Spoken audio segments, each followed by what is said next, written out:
welcome to a special mini episode of The Offline Gamer.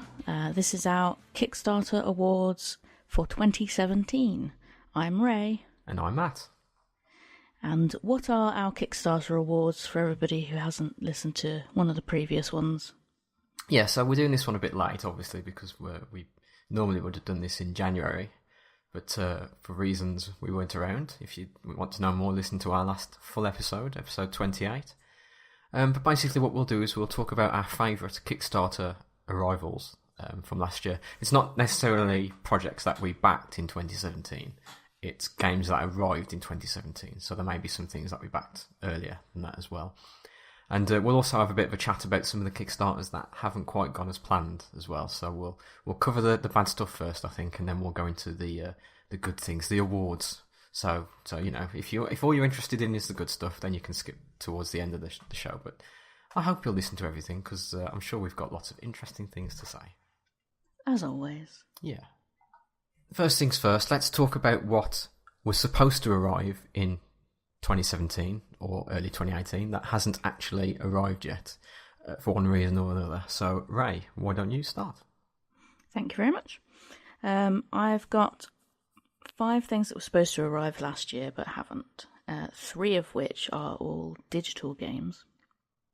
So the first one of mine that's late is Pray for the Gods by No Matter Studios.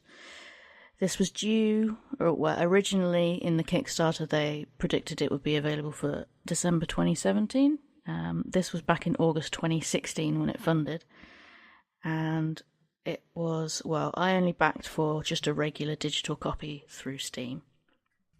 So in Pray for the Gods, you are a lone hero sent to the edge of a dying world to discover a mystery behind the never-ending winter. And you arrive with nothing but the clothes on your back, and there's lots of colossal monsters that you have to be able to fight. So the gameplay behind it is a combination of Shadow of the Colossus, as you might imagine being a small person trying to fight gigantic, huge beasties. There's some Deus Ex, Daisy and Bloodborne ideas in there as well. So you're wandering around a frozen world, and there's lots of massive, huge bosses for you to fight. And it was aiming to be a multi-platform thing, so it was aiming to be Steam, PS4 and Xbox One. And yes, it's late. It's quite late. Well, it's 5 months late, and if they only sent out the alphas 2 months ago, I mean, that is a step in the right direction, but I expect there'll be at least another good, 4 or 5 months before I get my hands on it. Yeah. Yeah. Which is a shame, but I only backed for $15. So I think it will still be well worth it.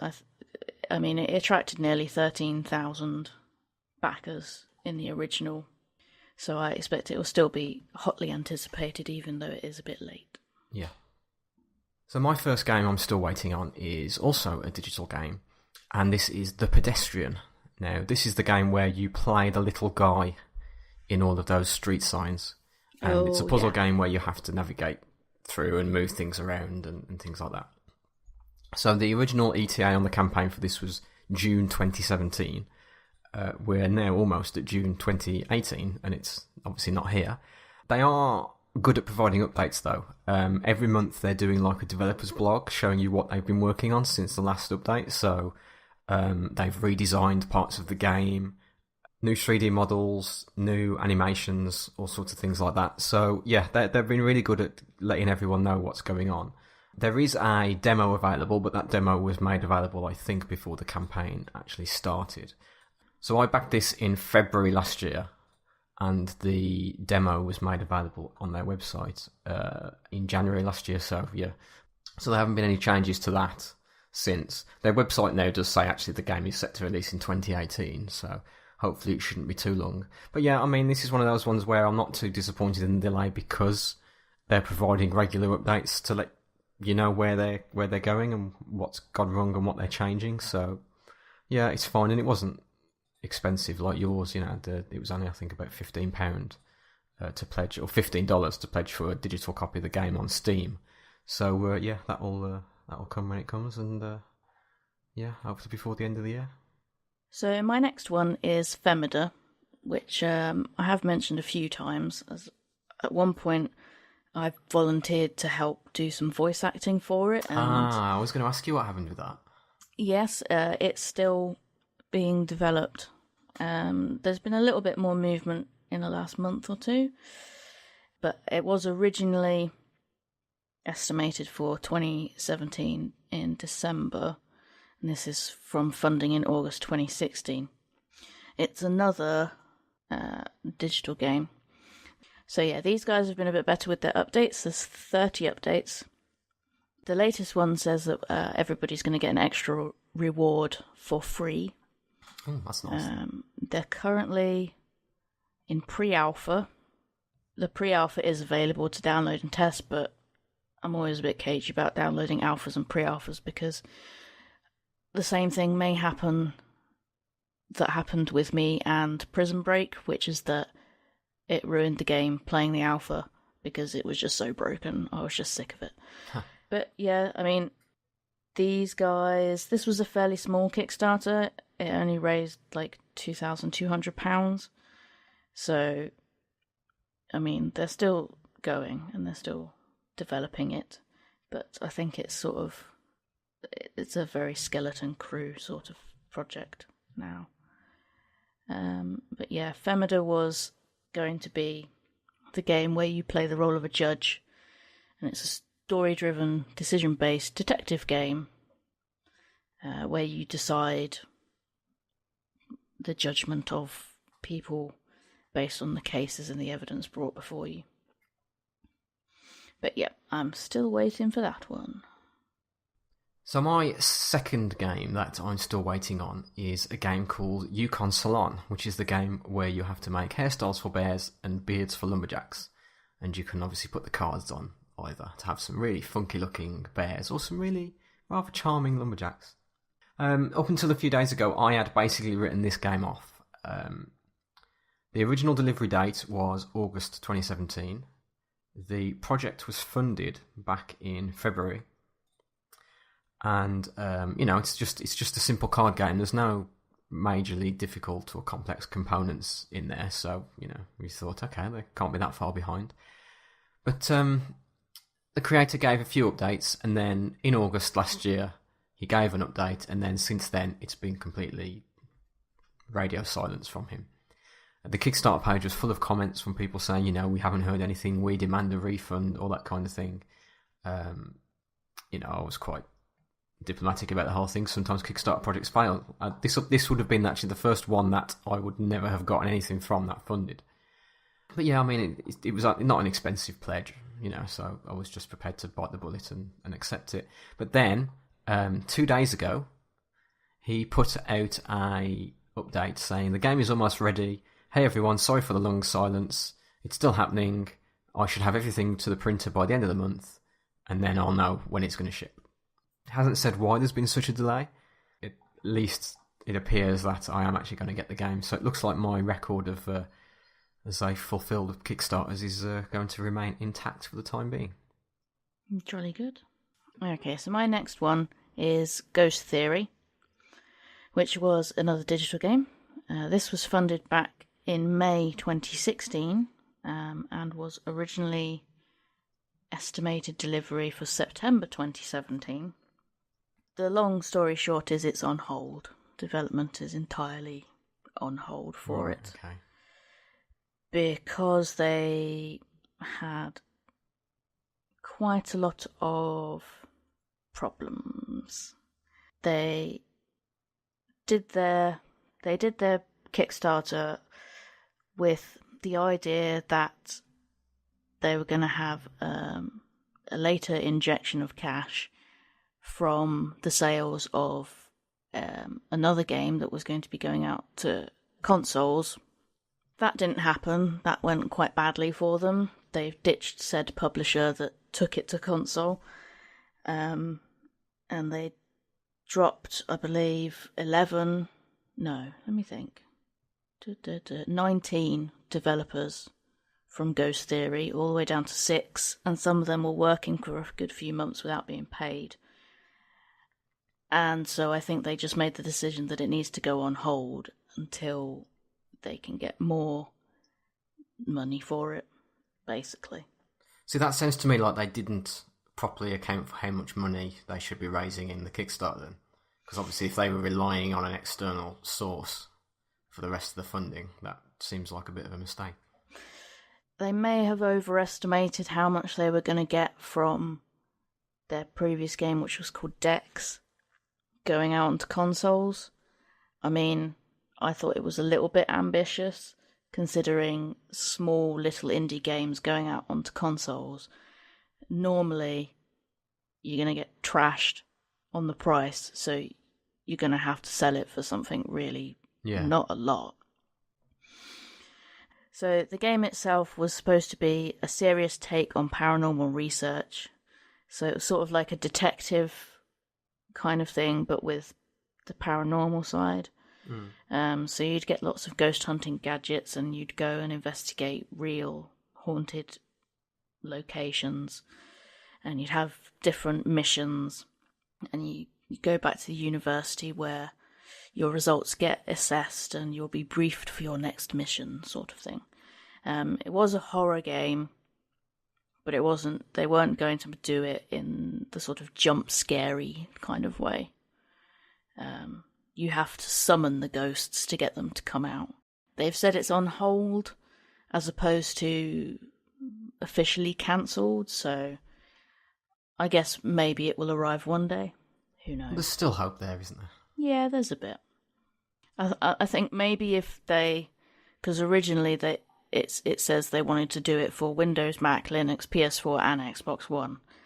I think maybe if they sort of leave out PS4 and Xbox One, focus on like the tabletop stuff, like desktop machinery. Yeah. But then I don't know how many people backed who specifically wanted PS4 and Xbox One, so never mind.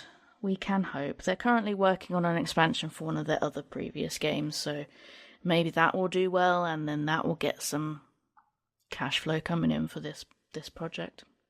Okay, my next one is a game that I was due to receive in January this year, and that is Brass, the Birmingham edition.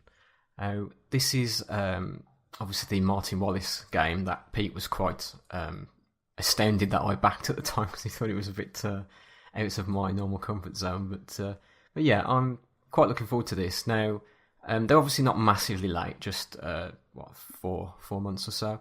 Yeah. But again, they've been really good at providing updates to explain why. They had a few manufacturing issues. Some of the components have had to be reprinted. But in every update, they're putting estimated timescales and things like that down. So at the moment, where they stand is they've done pretty much everything except final assembly of all the completed components into the boxes. That's apparently due to be completed by the end of this month, and then the game will start shipping after that. So I should receive the game within the next, 6 to 8 weeks, I'd imagine. So that's well on the way, and yeah, it's not too bad at all. And it was quite a large project. Oh yeah, and because they brought out 2 versions in that Kickstarter, didn't they? There was Brass Birmingham and a reprint of the original Brass, the Lancashire one. Yeah. And they raised 1.7 million Canadian dollars, so yeah, there's a lot to do. Yes, definitely. So yeah, I'm not too disappointed in that one. Yeah, they've put on their website, fulfillment estimated completion July 2018. So yeah, next couple of months, hopefully. Super duper. So the next one I've got that's a bit late is a reissue of a game called Deep Space D6, along with a mini expansion. Now this one was originally supposed to arrive in December 2017. It hasn't arrived yet.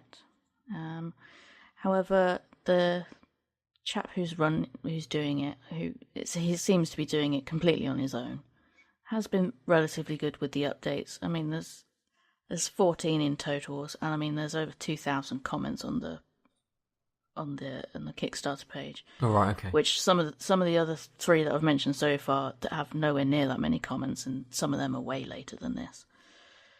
Back in December, he did a really long update post saying what happened, or why he'll never look at reprints the same again.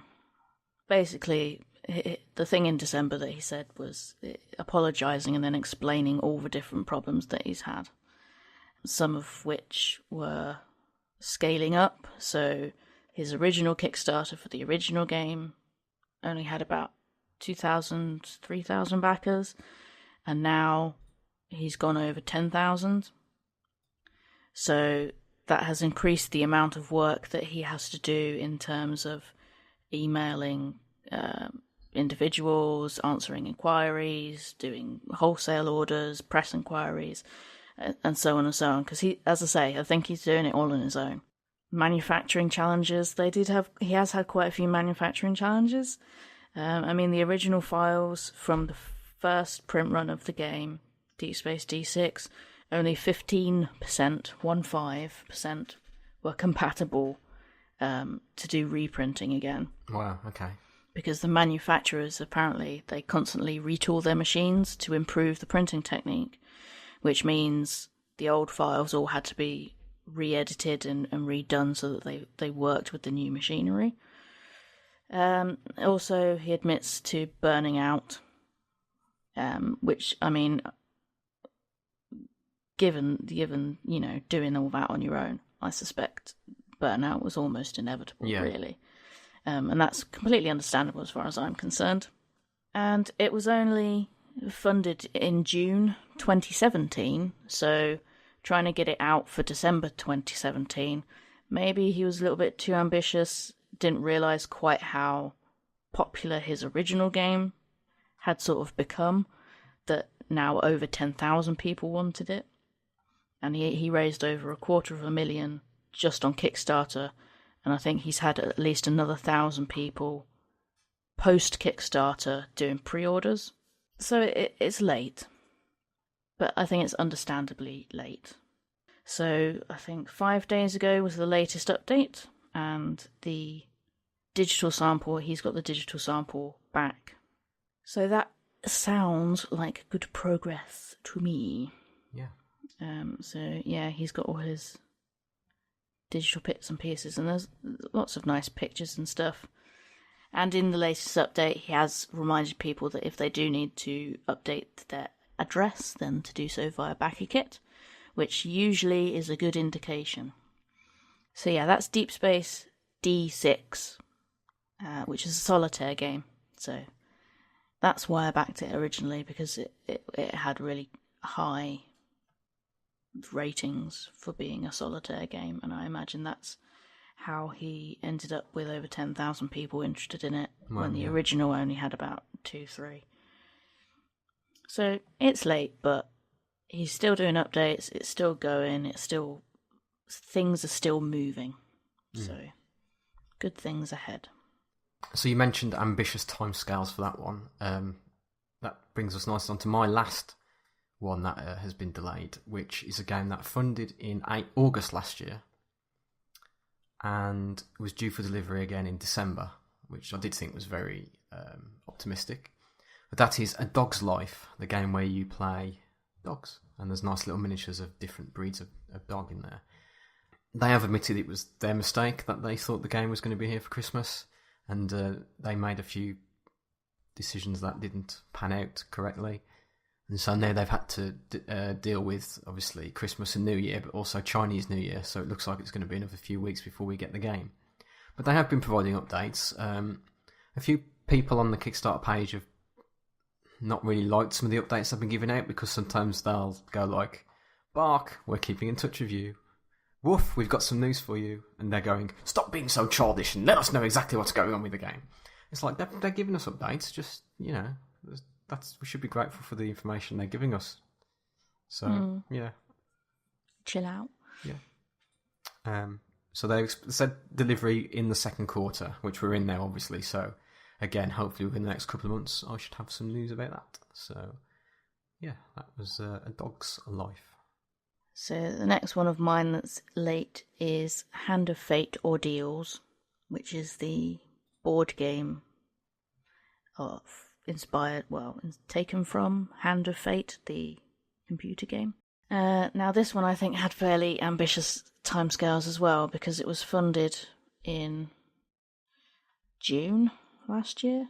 Yeah, it was funded in June 2017 and they had estimated delivery for November 2017, which I did realise was quite ambitious. Also, there's no way it would have got to me in November 2017, even if it was on time, because it's got to come all the way from Australia.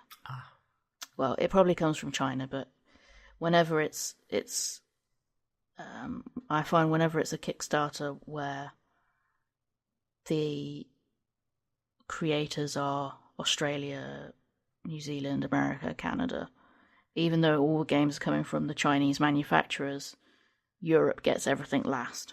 Yeah. For some reason. I'm not sure why. What's going to happen after Brexit? Are we going to be even further behind? Maybe. Because it'll probably cost more for people to send in to us. Yeah. I suppose. Maybe.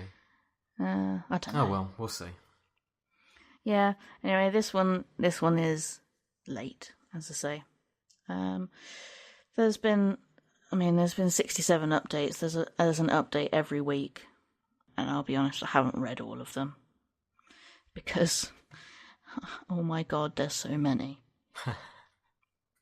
They're currently on digital proof reviews, so similar sort of state to the Deep Space D6.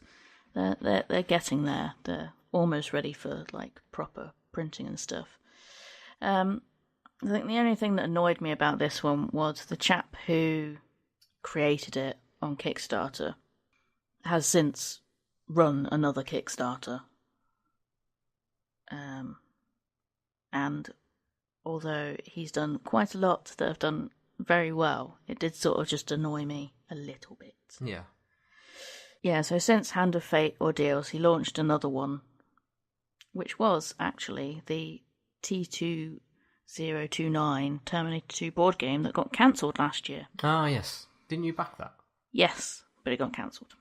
So that sort of slightly annoyed me, but also slightly worried me, because that one getting cancelled, I didn't know whether that was sort of, is this dude trying to do way too much all at once?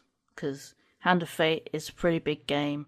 The Terminator 2 Judgment Day game also was pretty large. So it did worry me a little bit, but they seem to be on the right track with Hand of Fate, so here's hoping. Now, my last one, I suspect I probably mentioned this in the 2016 awards. It's not arrived yet, because it was estimated for delivery in December 2016. Wow. And still haven't got it. This one's a bit of a complicated one. Okay. Because it ended up going to the Steam greenlighting process. Oh, yeah. It's now being greenlit. Yay. But all that suggested to me is that there was nothing really. I mean, they released a beta, but again, as I said before, I don't really like playing alphas and betas, because if it's got loads and loads of bugs in it, I don't want to play it and ruin the experience, because I'm just going to be sat there getting really frustrated about it. So it went to beta in December 2017, not 2016. And they are planning to officially release this year in 2018. And it is going to be their main event of the year.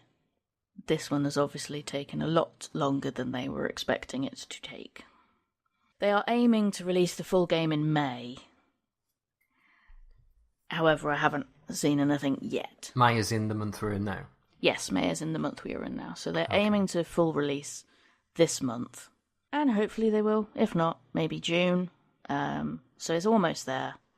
but very late, over a year and a half late.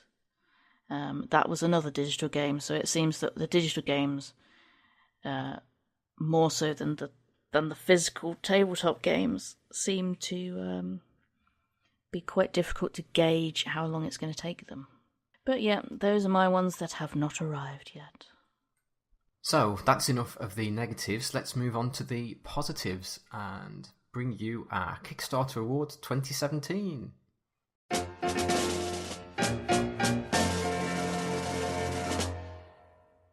So we've each got a top 3 and a couple of honourable mentions. So let's start with our number 3s. So I'll go first, shall I? Yep. So my number 3 is a game I actually talked about in the last episode, and that's the Escape Room in a Box, The Werewolf Experiment.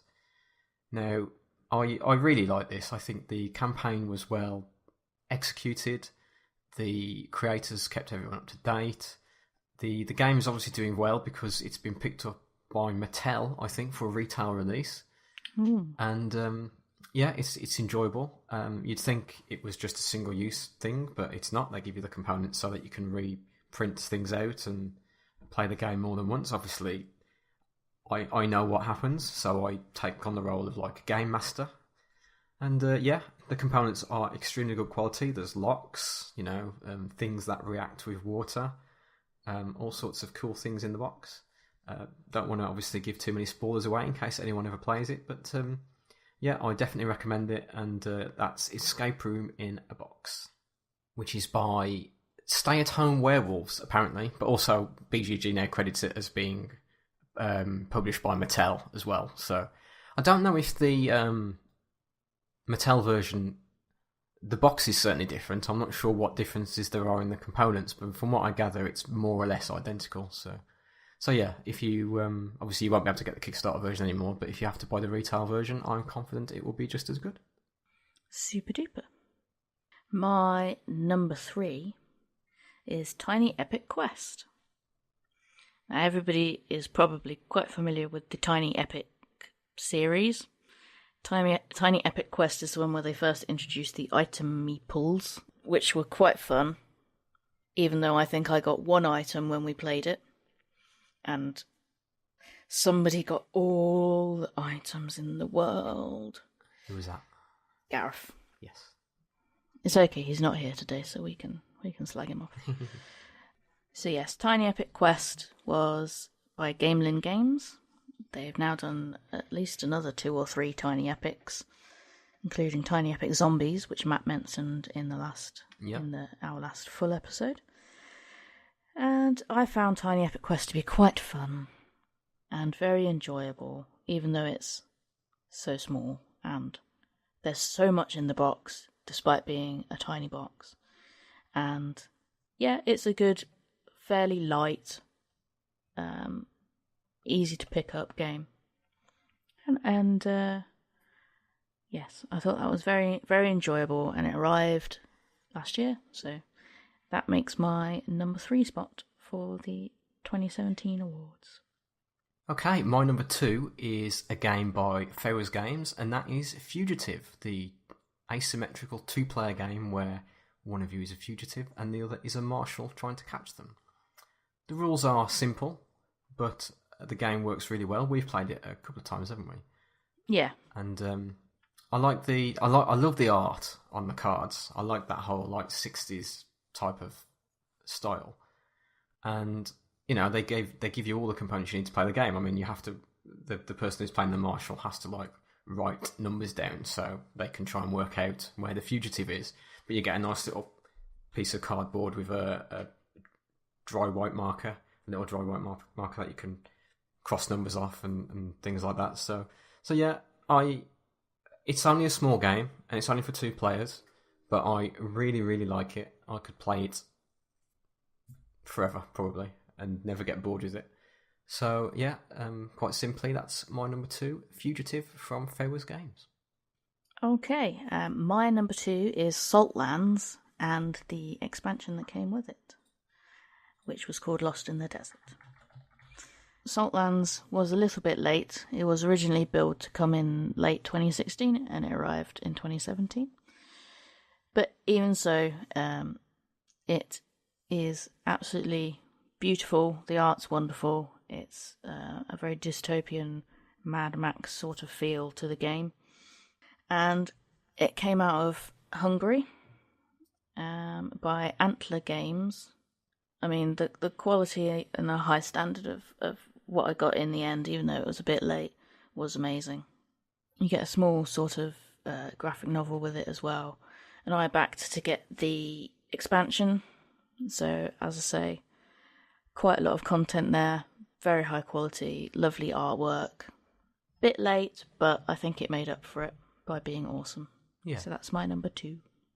So before we talk about our number 1 picks of last year, we've both got a couple of honourable mentions to talk about. So my 2 are 10 Minute Heist.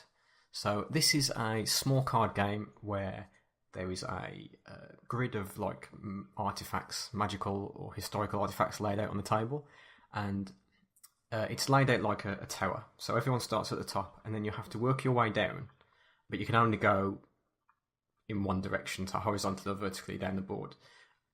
So you can try and block people off as they pick things up, but everyone's got to try and get to the bottom and get out with as much loot as they can, basically. And I've played this a couple of times with some groups who aren't really that into games, and it's got a very low complexity. I mean, the weight on BGG is only 1.25 out of 5, so it's very easy to pick up. But doesn't take long to explain the rules. Plays in about 10 or 15 minutes, and I think it's a good, fun little game, and definitely one I'd recommend. That's by Daily Magic Games, and it's 10 Minute Heist. Actually, the full name, 10 Minute Heist: The Wizard's Tower. So that's one of my honourable mentions. And the other one is one of the games I talked about last month, which is Master Thief by Spar Games, which is the game where you're all playing thieves trying to steal things from a museum. And I really like that. It came with, as I say, not only the cards, but also the big player boards as well for you to store all the things that you steal, which I wasn't expecting. So that was a nice surprise when that turned up. And as I say, the campaign was fraught with a few delays because they had a printing problem. I think I talked about in the past where they printed some of the cards out. The black on them was slightly different because they had to put some kind of UV coating on them. So you could tell which were the good cards and which were the bad cards, so they had to get them reprinted. But they kept everyone up to date with what was going on there. And when it came, it went down really well at Christmas when I played it with my family. So that's my other honourable mention. That's Master Thief. Super duper. My honourable mentions. Technically, my first one is a bit of an unhonourable mention. Oh, okay. Because it's Subterra. Unhonourable because it took for absolutely ever to get it. Yeah. And it was being sold at UKGE last year before I got it, and I backed it on Kickstarter, which was a bit of a kick in the teeth for quite a few people who backed it. It did arrive eventually, and it is a very good game, and it's very high quality, and, I can't fault them on that. The only thing that I would say was they possibly messed up that Kickstarter, because now I sort of, even if they bring something else out, and they have done another Kickstarter since then, and I've seen it, and I've thought, nah. After that, sort of a horror show, not really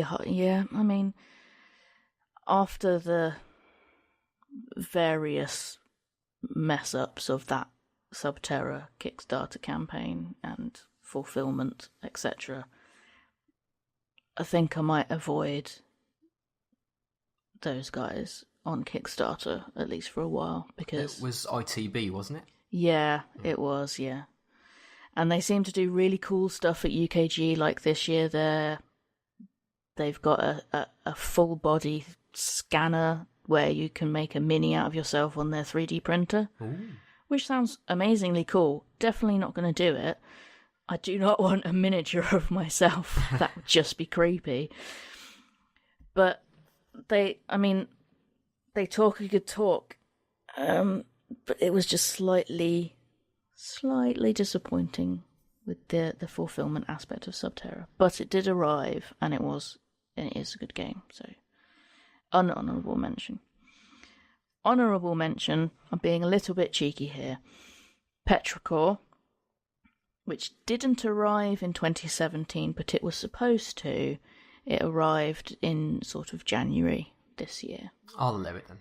Okay. So it was a little bit late, but I think that was because we're in the UK and everything gets to us last, pretty much. But it did arrive, and it is absolutely, everything I was hoping for. And that's the game where you are clouds trying to grow flowers and crops and stuff by strategically raining on them. Yeah, it's a really cool theme, isn't it? Yeah. And I did think that their original estimation of getting it out for December was kind of a bit, squeaky butt time. But it was only a month late, so they still did really well, I think, considering how big the game is and how many different pieces needed to be made for it. So yeah, those are my two /honourable mentions. Okay, let's talk about our number ones then. So, my number one Kickstarter for 2017 should come as no surprise to anyone who's played this with me. It's Fire of Eidolon. Now, this is the cooperative dungeon crawling game that has some elements of like Forbidden Island, Forbidden Desert in it. And there's nothing I don't like about this game. I think it's straightforward to explain. It's fun to play. The components are top-notch. I love the 16-bit era artwork. Not only the game itself, but also the box is styled to look like a Super Nintendo game box, which I think is pretty cool. Everyone I've played this with likes it. In fact, Vince at Asgard Games liked this so much, he actually contacted them and got a couple of copies in to sell in the store as well. So, yeah, it's been a big success with everyone I've played it with. And, as I say, the tiles are nice and thick. The little character... what they're called, models. Well, they're not models, they're like little cardboard ones that you put in the little plastic standees, but they're cool and nice, and the different classes you can play, and the game's got varying difficulty levels, so first couple of times you play it, you can play it on easy, and then you can make the game more difficult by drawing more cards, because it's similar in Forbidden Island, where there's a deck, then when you reveal a card, if that tile is on the table, then you put what's called a cultist on there, and your characters have to destroy that cultist, because if you draw the card again when the deck gets recycled and a second cultist goes on there, then that tile gets removed from the game. And if you ever get to the situation where, because of that, you can't reach one of the objectives, or you can't get back to the start once you've collected all the objectives, then that's it, the game's over. So yeah, I can imagine when you're playing with the more difficult difficulty levels, where you're turning over like 3 or 4 cards a turn instead of 1 or 2, that would probably get really, really, really tricky. So yeah, I love it. I think it's great. So that's Fire of Eidolon by Magic Meeple Games, my top game of 2017 from Kickstarter. Okay, and my number one for 2017 is Martians, A Story of Civilization, which is by Red Imp Games, who are based out of Poland. Now this one, it did get some interesting feedback when it first came out, because a lot of people were complaining that the rules were too difficult to follow. But shortly thereafter, lots of, re-edits came up on BGG and people sort of clarifying and answering questions and all that sort of thing. And I think some of it may just have been, lost in translation. Because if you're coming out of Polish they translated it into 4 other languages, something is bound to get, lost in translation at some point. Now, this one, again, I think it was a teensy winter. It was like 1 or 2 months late. It was due in February, and I think I got it sort of early spring sort of time. It was relatively well priced, which I thought was good considering the size of it. It came originally in the box with, I think, 13 different missions, and then you have 4 different ways to play each of those missions.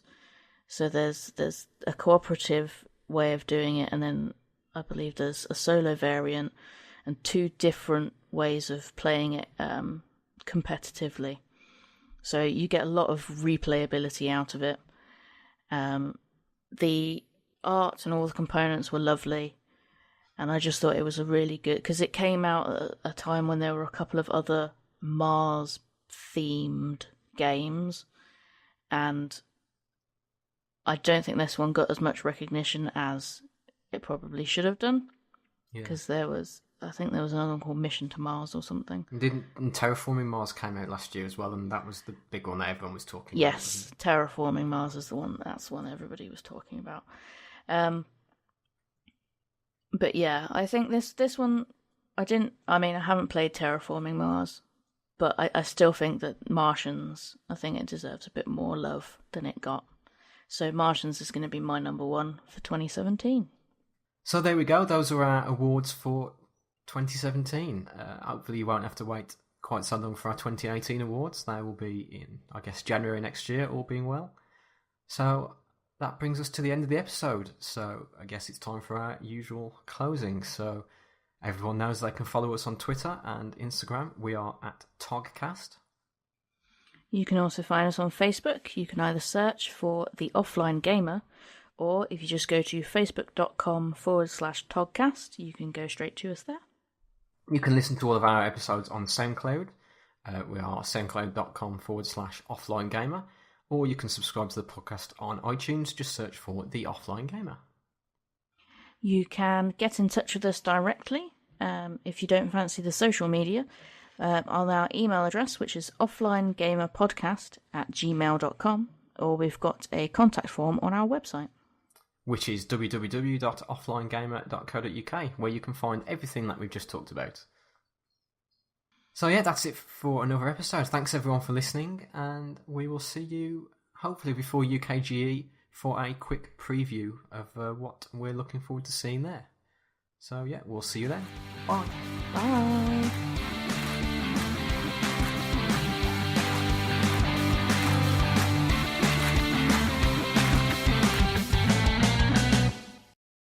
And he has said now,